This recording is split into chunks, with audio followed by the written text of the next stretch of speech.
Ladies and gentlemen, welcome back to Weighing In. I'm your host, David Mirikitani, joined by the dynamic duo, Mark Ostrander, Grant Turner. And we are here because of USA Wrestling, the national governing body for wrestling in the United States, and by Nike Wrestling. Go to athleteps.com. Get all of your Nike USA Wrestling branded gear, like what Mark is wearing, what Grant is wearing, what I am wearing, what Olympians were wearing. Get your Nike gear. Mark said it right. The singlets last week were popping. The warm-ups popping on the medal stand 9 times. Never get tired of seeing that USA warm-up outfit up there. And it's not a bad thing that it was Nike. So some of the coolest gear in the game. You can get it like, well, we got it, and even make guys like me and Mark look semi-cool. So if we're doing that, then you know it's good stuff. Marco, how are you, sir? You're a grandfather for about, what, 10 days now? A little over a week. Everyone seems excited. Yeah. I talked to Ben, who's very excited. Ben will be excited that his name was on the pod. I saw Thomas's post, so, congratulations. I'm sure your brothers are all excited to be uncles as well. Or I guess, yeah. So congratulations.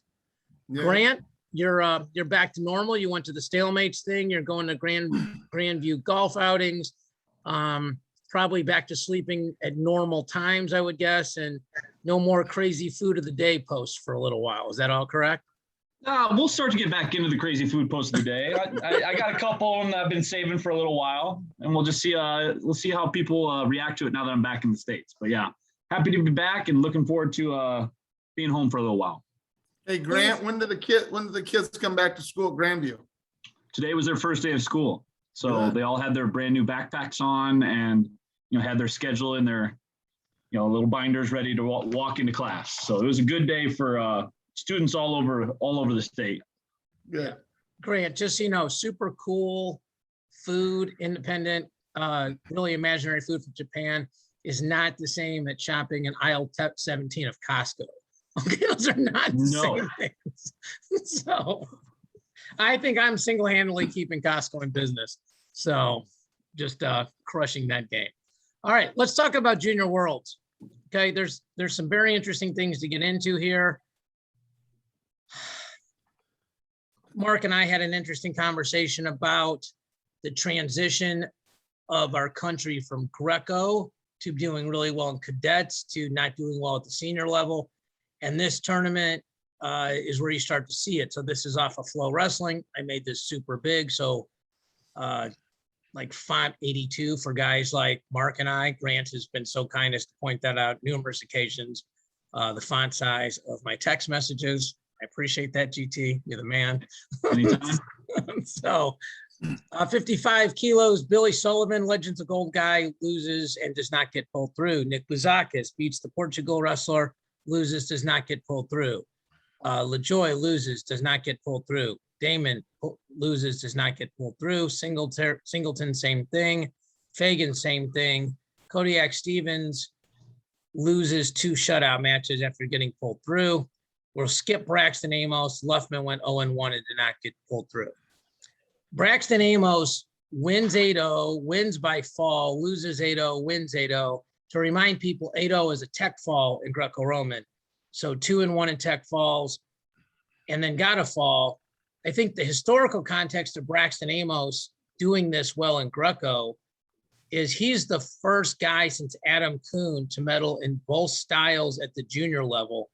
And he's the first guy ever to medal in both styles, and one of those medals be a gold medal. Obviously, we're giving away that he won the freestyles. But Braxton Amos had a historical tournament.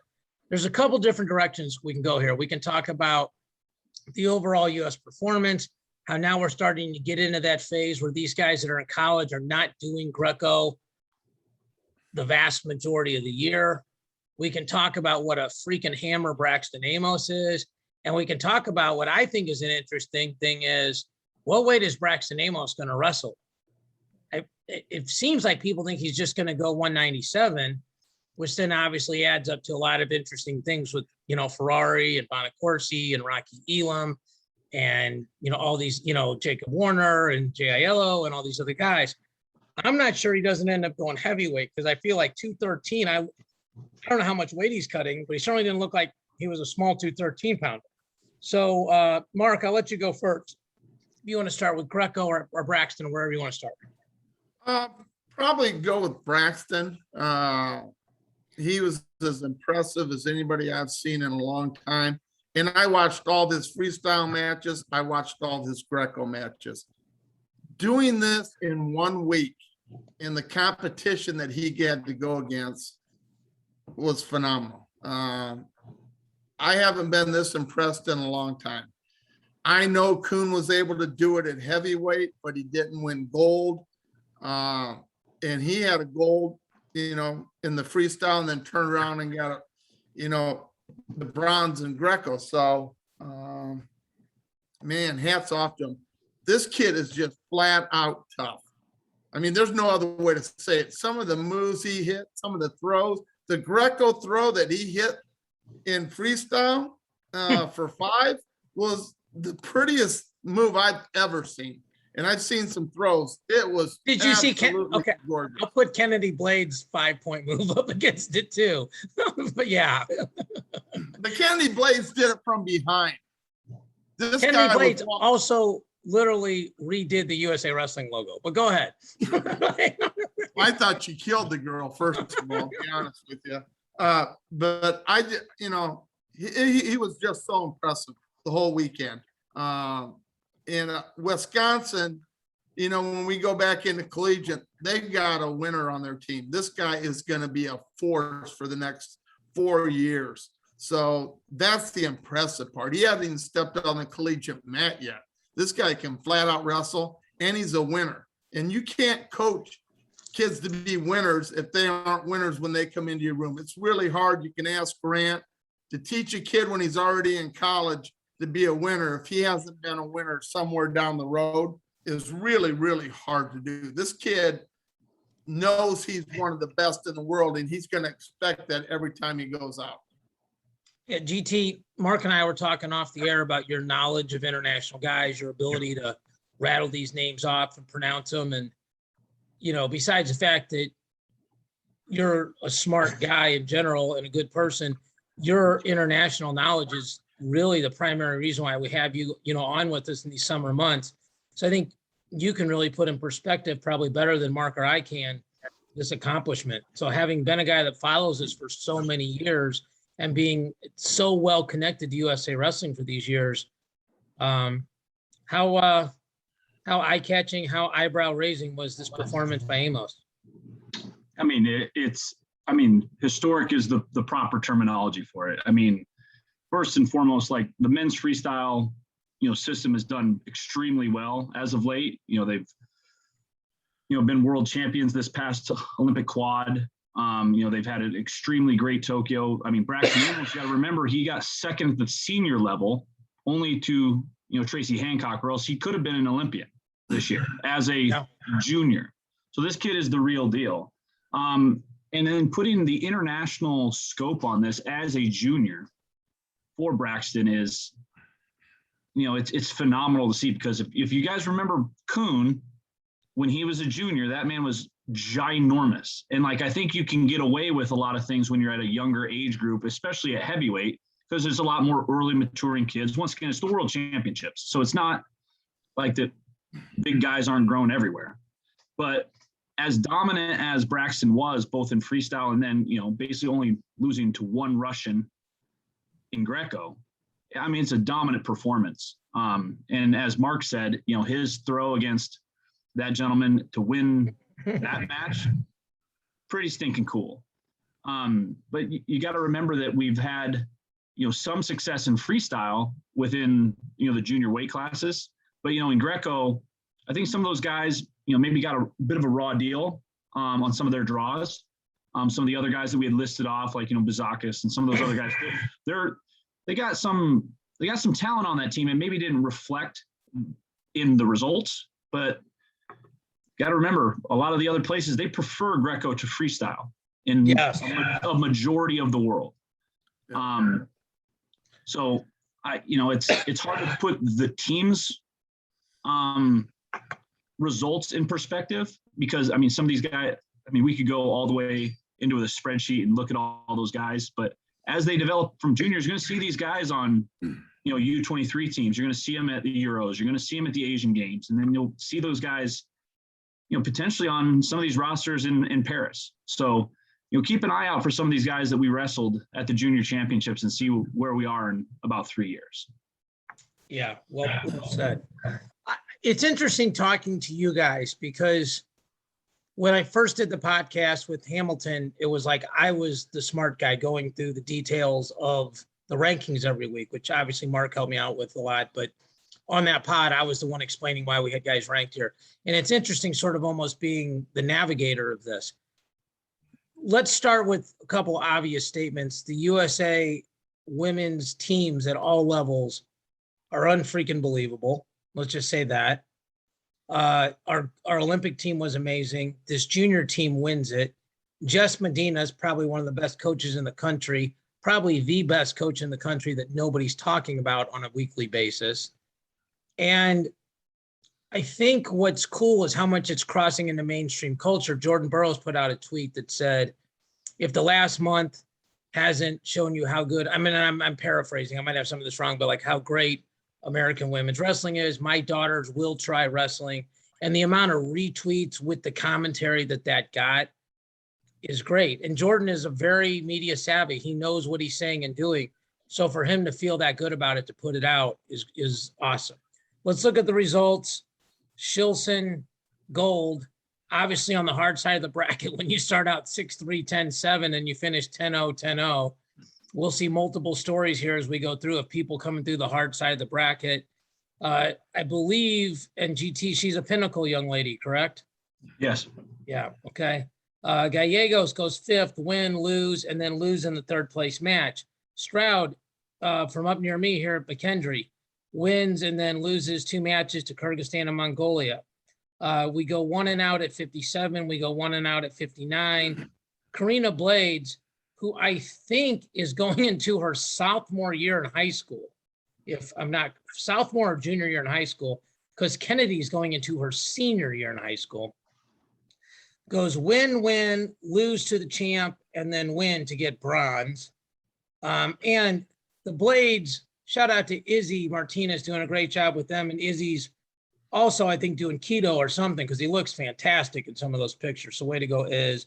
Another McKendree, Sam Schmitz, coach girl, loses, then gets pulled through, wins, and then loses in the medal match. Allure goes 10-0, 11-0, 10-0. Kennedy Blades goes 10-0, 10-0, 11-0, 16 seconds, double A, run the half, just like you teach. And like you said, as Mark said, he thought there was a homicide in that semi match with the India girl. And then Welker goes 10-0, 11-0, pin, 10-0. And Welker was in the Olympic trial finals against Adeline Gray.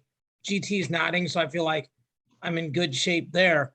So first of all, a truckload of gold medals, but America is really good, like stupidly good in these last 3 weight classes, where right now we have Mensa Stock and Adeline Gray.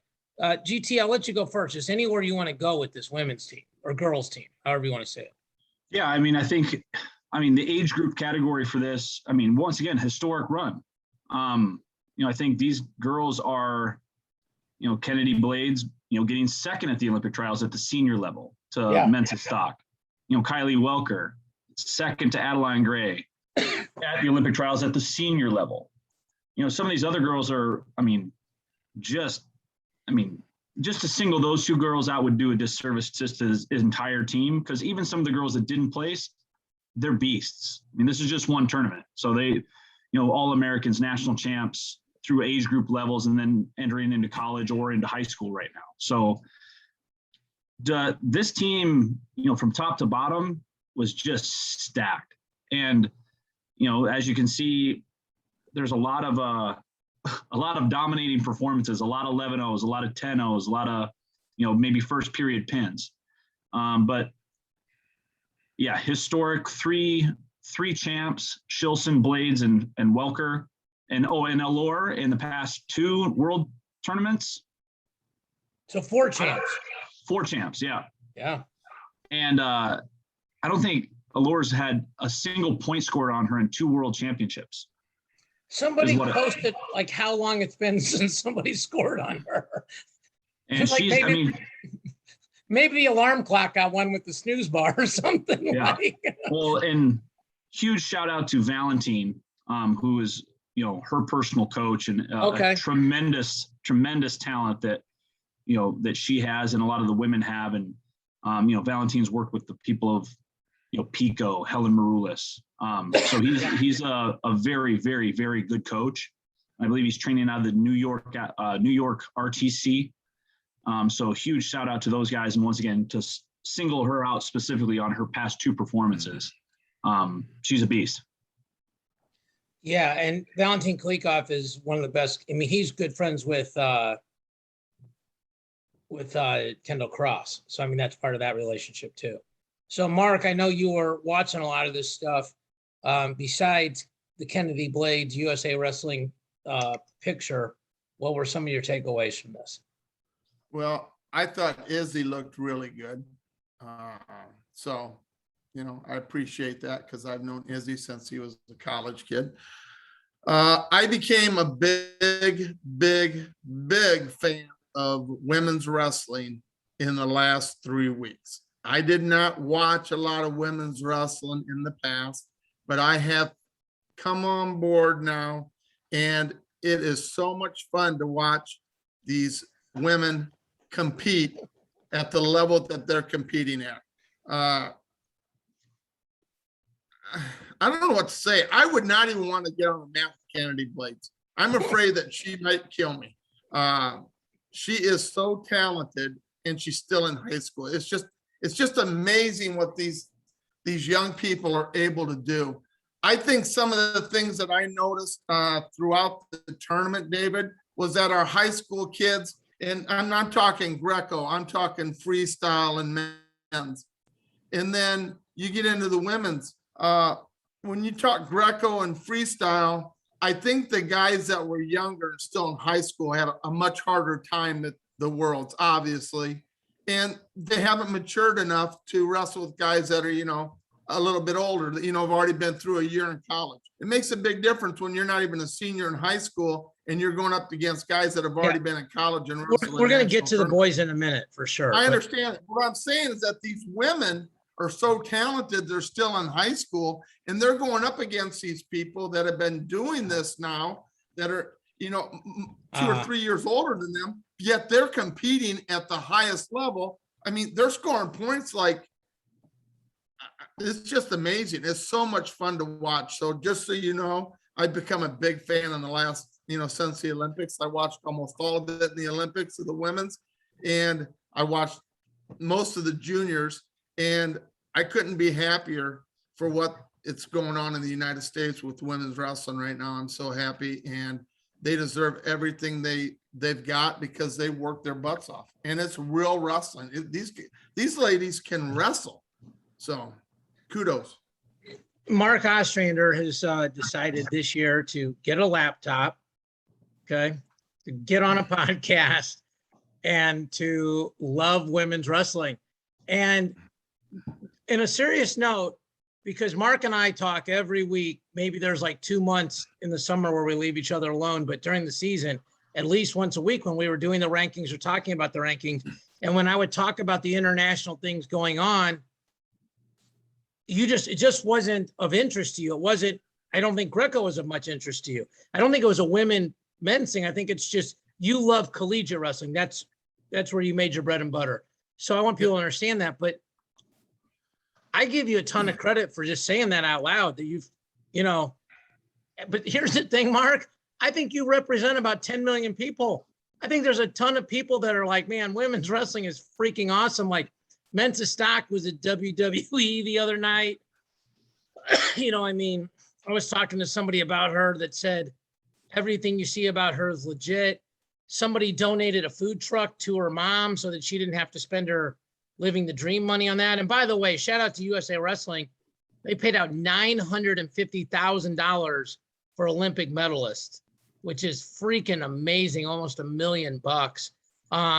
some of our podcasts are in the can right now where there's a transition in the back office of USA Wrestling. But like I had Gilman on last week and he was talking about just the support of USA Wrestling. We're obviously on USA Wrestling Airways, but you know, my mom said, if you can't say anything nice, don't say anything at all. But when you could say something nice, you should. So they've done an unbelievable job. You know, like you both said, there's so many individual stories here. Like if you're friends with like a Brandon Paulson, you can't help but just love an Emily Shilson, right? Like she's just a goer. The Blade sisters, I'll tell you where the Blade sisters really stuck out to me. I had the play-by-play for Kennedy Blade's Forrest Molinari at the Olympic trials.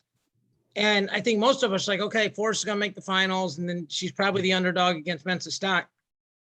And Kennedy, she didn't have nothing for Kennedy.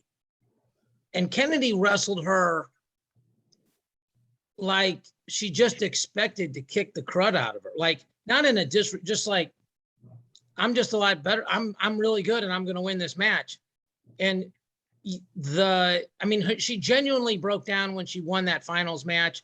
You know, the emotion got to her, which is, you know, I think it's something we all dream of running around with that flag. But our future, like it's a sprint now for the 3 years, you know, like a lot of people are talking about who's going to enter at what weight in these world team trials. We're going to get to that. But man, you're starting to see depth. Like Kennedy Blades is going to be a problem in 2024. Allure is going to be a problem in 2024. Welker is going to be a problem in 2024. Like if you say 3 years from now, Welker's wrestling gray, I'm there for all of that, as the kids would say. Give me that in spades. So we'll jump over to the men's freestyle. So Richie Figs loses to the Iranian, doesn't get pulled through. Mendez, this is kind of goes to Mark's point, high school, you know, absolute hammer, but high school kid, wins, then get tech fall with the Russian, and then the Russian got hosed, so he didn't get through. Bo Bartlett goes 12-1, 11-0, loses to the Azerbaijani in the semis, and then beats Tajikistan. That's how I say that, right? GT, Tajikistan? Yeah, Tajikistan. Tajikistan, okay. Andonian, I love Bryce Andonian, just how he treats other people's bricks. I love that. We'll get into that. He loses and then comes through the hard way and really, you know, had a couple fairly easy wins on scoring, but beat a really good Kazakhstan wrestler 9-6. Keegan O'Toole decided to just say, hey, just draw the bracket as hard as possible for me. Put an Olympian on my side that won a match. I look like I shave maybe 1 day a week, and I'm just going to go out and wreck dudes. And we'll obviously get into that gold medal. For all, there's a lot of Iowa flavor on this podcast, but MIZ, baby. MIZ, 2 Olympic gold medals from Missouri. Donnell Washington goes 0-2. Colton Hawks, another Mizzou kid, goes 1-1, loses a match he could have won. Doesn't get pulled through. Rocky Elam from Kansas City, Missouri, 8-3, 12-2, 5-3, 4-2. If you are a coach and you want to teach a kid on how to get in on a leg and not give up and keep finishing, watch the last 45 seconds of Rocky Elam versus the Iranian. I want to get into that with you guys and just the technique side of that, but it was freaking amazing. Braxton Amos, we talked about, 6-4, 10-0, 9-1, 11-4. And Wyatt Hendrickson ended up, I think, taking 5th. Marco, I think the highlights here are obviously Bartlett medaling, Andonian medaling, and then the 3 gold medals by the 2 Missouri kids and Amos. Yep. I think it was the second best junior team we've ever sent to juniors in performances. I think the 2017 team that had 3 champs and 3 silvers and a bronze was a little bit better, but I think these guys just went out and wrestled. They had fun. And I think when you get in the situation where these guys are at, David, they're just out having fun. They're just wrestling. They're not, you know, I'm sure every country that's over there, I mean, that was at this, tournament is wondering what the heck O'Toole was doing. I doubt if any of them have ever seen a cradle. If they have, they sure didn't look like it because he just took them right to their back. So, they probably thought it wasn't legal. I don't know, but he was impressive.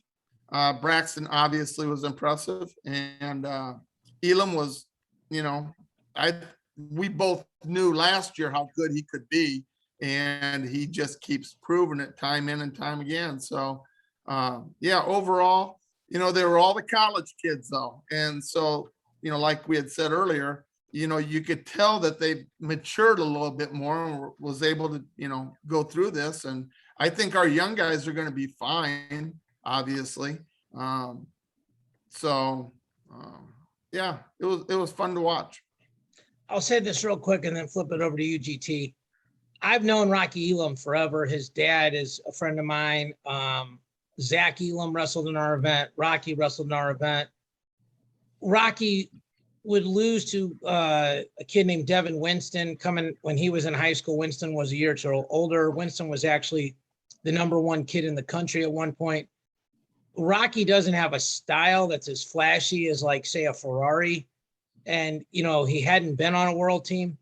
But Rocky Elam spent the first semester of his senior year at Colorado Springs and was Jaden Cox's primary training partner. And while I wonder how much Jaden got out of that, I have no question how much Rocky got out of that.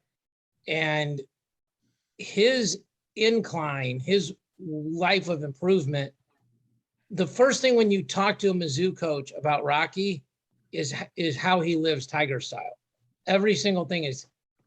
Matt Manley told me when they take him to the grocery store, like, they got to make him buy some cookies or something to get some sugar in them. Like, he's getting like organic peanut butter and, like organic juices. And like he's the opposite of how you'd expect a 20-year-old to act. So again, GT, you're like, Mark's mentioning the 2017, half these kids are being outfitted by Nike now at the college level. When you see this result of this tournament, like from a historical perspective, because you've got that mind for it, what do you see in this? I just think that there's just a whole bunch of confidence going on in men's freestyle wrestling in the U.S. right now. O'Toole came back in multiple matches knowing, like, hey, I can get this. And, technique is technique. So if those guys don't respect your near side cradle, or you're trying to sit around the corner on a bad high crotch, whatever it may be, hey man, that guy just put you on notice. He's got that in his bag. So I think for me, the historic part of this team and how they did is it just makes me so happy for their progression to then go to U23s and then to the senior level. And then ultimately, if those guys are, making those jumps and making that transition to be, world champions at the age of 19, how scary could those guys be here in a year? Or could they push to, make a team, maybe make a world team at one of the other weight classes? So if they can't beat, right now our senior level team is pretty nasty. So, we got a lot of horsepower up top, but that also is exciting from a standpoint that the system is working for, USA Wrestling. We're having age group success. We're moving them up the ladder so that we're not having to wait on somebody. But I think, and this is going to be my own personal view, is that those guys that have stuck around, the David Taylors, the Kyle Dakes, the Jordan Burrows, that have not left the sport and moved on, have cultivated a whole new generation of talent. And that is what is the most exciting to me, is that these guys are able to make a living doing this sport and continuing on. So, which then means the cadets and the junior, like, that's the standard now. Like, we want to keep winning. So, hey, let's put together a good team and, continue to pump guys into USA Wrestling through the age group categories, and then, potentially win the Olympics. I'm going to probably say the same thing you said, but maybe from a different angle. I think in a lot of countries, a Keegan O'Toole, you'd go, that's going to be our guy in 2024, right? Like, if, a lot of smaller countries, like, this guy just beat a senior level guy that was in the Olympics that won a match. this guy can't even legally have a beer. He's going to be our guy. With America, you're like, well, I don't know if he can beat the Kyle Dake. I don't know if he can beat a cutback down Jordan Burroughs. I don't know if he can beat Jason Nolf. I don't know if he can beat David Carr. I mean, and I'm missing people. There's a lot, but I mean, like, that's amazing, right? And sometimes we don't just acknowledge what happened. I listened to Askren talk about Keegan O'Toole. For people that don't know, O'Toole was the junior Hodge winner, comes from Arrowhead High School. That's where Askren, he was his club coach. His high school coach is John Messenbrink, that actually wrestled for my dad. So I mean, I got a chance to talk to John this summer a couple times, last time at Fargo. And Smith and all those guys, they all say, you know, O'Toole is sort of smart beyond his years, right? Which you can see in his wrestling. But one of the things that Ben said he said to him, which I believe he did, is sometimes you just got to, you can beat guys. They're better than you. You just got to get them tired. And if you have to give up some points to get them tired, that's the only way you're going to beat them. And, you know, like that last cradle he got in the one match where he had the cross body, you know, and broke him and then brought him back. You know, he did that big step. It was interesting watching Ben. He literally talked through the technique of it. If that guy wasn't so tired, he probably just goes flat and puts his head out of bounds, and it's just one. And I got to say this, the refereeing was pretty fair because that was in Russia. Like, how many times have we seen them just call that guy out of bounds, you know, in another match, you know, where he doesn't get that fall? You know, O'Toole is like the babyface assassin to me. Like I said, he just doesn't look like, I mean, he doesn't look like much physically. Like a Braxton Amos looks scary, you know, like an AJ Ferrari looks kind of scary. Rocky Elam's got 3% body fat. Like his muscles have muscles. You know, O'Toole is, I mean, he's not built poorly, but he just doesn't look as frightening as some of these other guys. He's literally coming on the podcast tomorrow with Smith and Elam, and I can't wait to just talk to these guys. And I really just want to get into their mindset, because we have a ton of coaches and kids that watch that pod especially, you know, and to understand their psychology of how they went through it. I did talk to Smith getting ready for the pod, and the training camp was at Mizzou. And I think that they did that because they had 3/10 of the team there. But I think having a full training camp, having Kevin Jackson there, having a bunch of their individual coaches like Freyer and Pritz and all those different guys like Angel Escobedo, Brian felt like it really helped those guys on the team sort of form relationships that helped with training. I'm going to be a homer and just talk about Rocky Elam for a minute. You know, I mentioned earlier, he's just not the super flashiest of styles. He's not a guy that's going to go pound his chest for NIL money. But if you watch that last scramble he had with the Iranian and the different ways he went from having his grip to breaking his grip and posting, to knee sliding, to running the corner, to getting long, to getting his chest back, to cutting the corner, to hooking the bottom heel, this whole transition. You know, I was talking to Smith about it. I go, I don't know that he did every single thing in the perfect order. I said, but, and then he goes, he never stopped. And when you never stop, good things happen, David. That's exactly, and we've all said in a corner, right? Once the guy stops and the other guy gets heavy on you, you better know some tricks, because otherwise you're going to get stuffed. I mean, that's what you're trying to do, is stop that guy. So folks that are watching this, or folks that are coaching, go pull up the last minute of that match.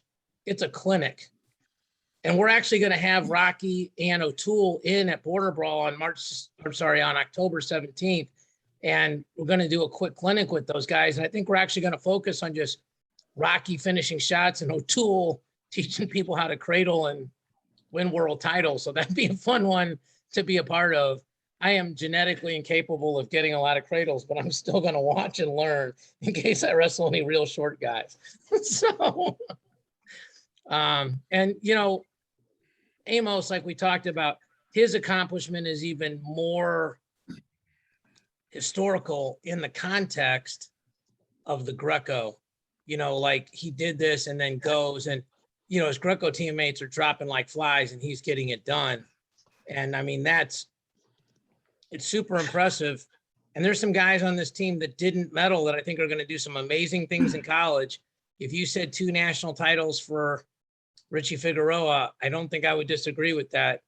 I mean, he's a special kid. You know, he's trying to figure out a way to get in the lineup right now when they've already got a national runner up there. Like, he doesn't want a redshirt. He wants to go right away. You know, Mendez hasn't even picked a college yet, still has a senior year. You know, he got hurt, couldn't go to the Pan Ams, and his backup won the Pan Ams, Carter Young. So that tells you how good he is. I think Bartlett with a full year under his belt, that was one of the things that Gilman talked to us about, was how chopped up Penn State's schedule was this last year and how much better these guys are going to get. Andonian's a go for broke kind of guy. I wonder if him wrestling these matches, he makes mistakes of aggression, which are the mistakes that you certainly want to have as a coach, right? We've all been there. The guy that tries too hard is the guy you want to coach and you pat on the butt. It's a guy that does nothing that you can't really do a lot with. Can we talk about Bryce Andonian and bricks for a minute? I mean, like, GT, how much would you love just being in that guy's corner when he's just kicking bricks back to the corner the other day? I'm just waiting for some foreign coach to just keep chucking it at him. Like Andonian, he'll just, you know, if you try to throw a challenge brick, you know, he's not having it. So, but there's a lot of foreign coaches that, like, if that's how you're going to treat the brick, they're just going to continue to throw it at you. So I would love to have, you know, just a highlight reel of him doing that. That'd be a pretty cool montage. His awareness to do that, you know, like most guys, I mean, like, and he does it like so perfectly, you know, like it's right back to the person, nonchalant, walks away. Somebody showed that one, and then like the one he did at Fargo in the finals, you know, I mean, the internet is undefeated, right? You know, so, you know, but, you know, Mark, that seems like something that, you know, if they had the brick back when you were coaching at Iowa Central, you wouldn't mind a guy that was just kicking bricks at other people. No, what were they using at Junior Worlds? This was completely different. It looked like a stuffed animal. Yeah, I think it was like a stuffed wrestler. It certainly wasn't the buzzer that they had at the Olympics. No, Somebody called that a laser, which is pretty funny. But that was an electronic thing where it went to the table at the Olympics. He's fun to watch. I mean, of all the wrestlers that we have there, he was, to me, one of the funner guys to watch. And he was actually really fun to watch in college because he had some fantastic matches last year. The one against North Carolina, the national champ, I think he was up by 6 or 7 in the first period, put him to his back, and he ended up getting beat. But I mean, this kid just throws stuff from left field. And yeah, he did a really nice job. I'm just looking at the 70 kilogram though, David. Are we thinking maybe he's going to go 57 next year? That's a great question. So I want to go back to what you said about the match he had, answer that, and then GT was going to say something. He wrestled Austin O'Connor and threw him on his back and was up 6-0. And O'Connor found a way to come back and win either 8-7 or 9-8. I think, Mark, that you and I were watching that together, like on the phone, you know, like watching it and like, here he comes, he's going to chip away. But like Andonian, that's what I'm saying. Like, if he can learn how to manage matches better, he can really do some things. He's really tall and 157 is really thin. We've talked about it. O'Connor's going up. David Carr's there. There's not a ton of depth there. They said O'Toole can't make 57. That would actually be better for Missouri's lineup if they could do that, you know, because then they could get Kent and Hawks in the lineup if one of those guys could make 74. And GT, you were going to say something, so the floor is yours. Can't remember what we were going to, well, I can't remember what it was, so I won't take up any time. Until I figure it out, I'll raise my hand. Okay. You don't ever raise your hand, just talk. If you have to raise your hand, I don't want to get pounded when I see you in person. You got it now? Okay. No, I don't. I was just playing around.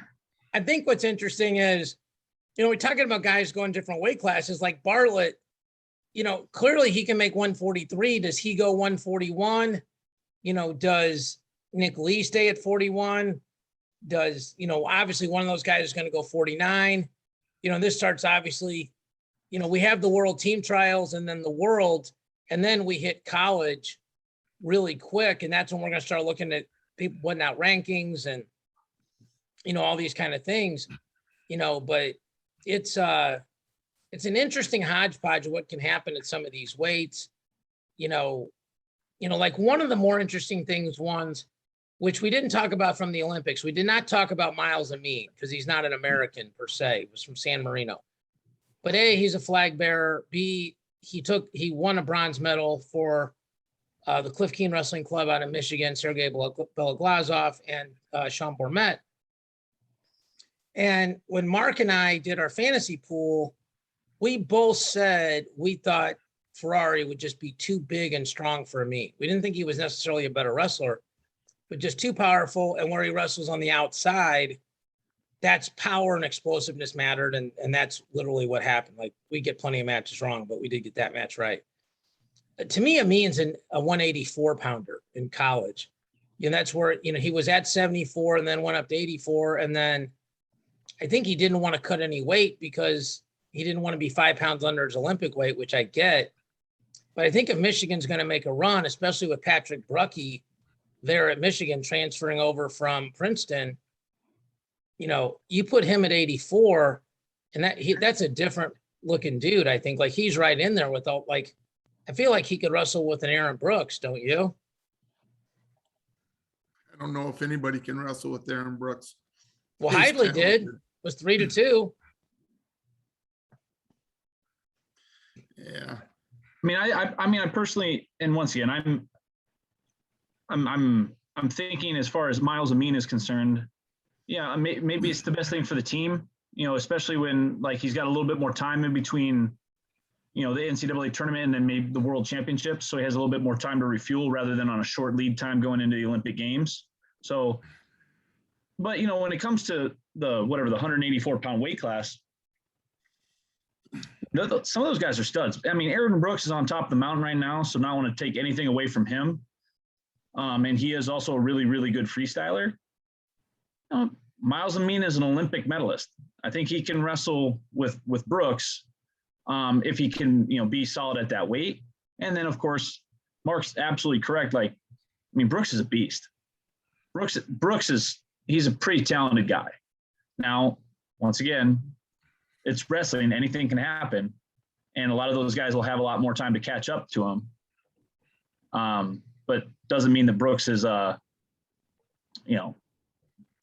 and shoulders above, I would say, Miles.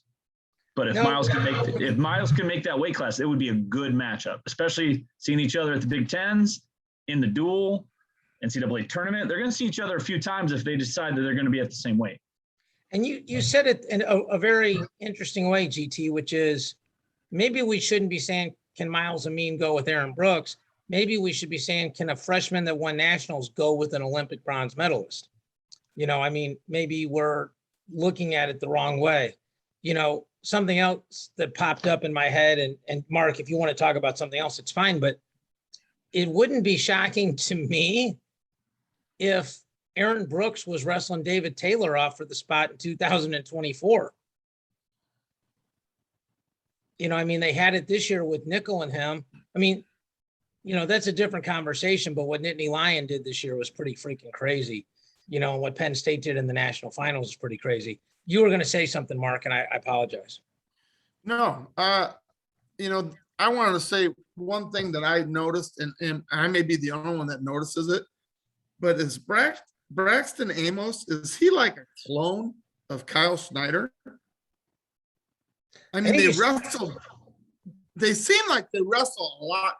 They're just both so physical and stay in such good position. And they both kind of dominated when they're really young at a high level. And I got a feeling he's going to be the next Kyle Schneider, in the next 4 or 5 years. I don't know if you guys agree with that, or am I wrong? Well, I think he's taller. I think he's a little thinner. I think where it's very similar is he's in between 197 and 285. I don't think 197 is going to be comfortable for him. And I also think there's a dude named Jaden Cox that'll be hanging around there internationally that might have something to say about who represents America at 97 kilos. Jaden's obviously registered for the trials at 92. that's his best path to being a world champion this year and then getting to the semis of the trials next year. And, literally, if you stuck around, it's one less year you got to wait.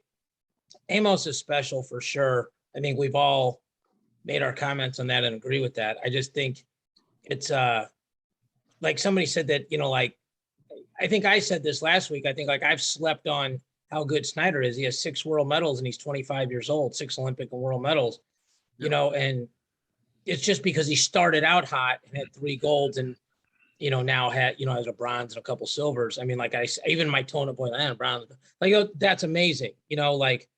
A Olympic bronze medalist is freaking amazing. And, then you add everything else he has on top of it. It's just when you set the bar that high, I think people hold you to that bar, but he could retire now and probably be one of the 10 greatest men's freestyle wrestlers we've ever had just on resume. I mean, he's lost 2 out of 3 to him, but he beat Sajalayev to win the team title. I think GT was there. That had to have just been freaking bedlam. I mean, just bananas. Insane, right? Bananas. I mean, it should. I mean, I don't have enough money to make it a movie, but I mean, USA versus Russia. I mean, the epic struggle between the 2 superpowers. I mean, it's Rocky IV all over again. But just, it's, to your point, David, you brought it up. Snyder's, he's, kind of taken him for granted as his young career is still blossoming. He could be, potentially one of the best wrestlers that we've ever had if he continues on his path of medaling at Worlds and Olympics, moving forward. I think Mark's also pretty, rightly excited about somebody like Braxton Amos, who's having tremendous success at the junior level, and then also, got second at the Olympic trials in Greco. So, I mean, the future is bright for somebody like Braxton. We just got to find a, place for him. He's still got U23s, so he's got a couple of different options to make some teams there if he can't make the senior teams, or, he's still super young. Maybe he does become a heavyweight over time. I was just about to say, because, we only got a minute or 2 left. If Gable goes to the NFL or WWE, don't be surprised if Amos says, look, there's no point in me. I'm not making 197. It doesn't make any sense. It doesn't even help my international career to go down to 197, shrink my body, come back up to 213. I might as well just wrestle heavyweight, wrestle at 230, and then maybe cut or stay up. But if you put him in that mix at heavyweight, you give him a year or 2 up there, by the 23 world titles, that guy's top 3 or 4. I will say that, and nobody can contradict otherwise because we have to sign off. So I try not to ever really do that, but apparently I did that. So thank everybody for watching and listening. We love doing this. We thank USA Wrestling for giving us the platform. Next week, we'll be talking probably about World Team Trials as we get closer to that. You guys have a great day.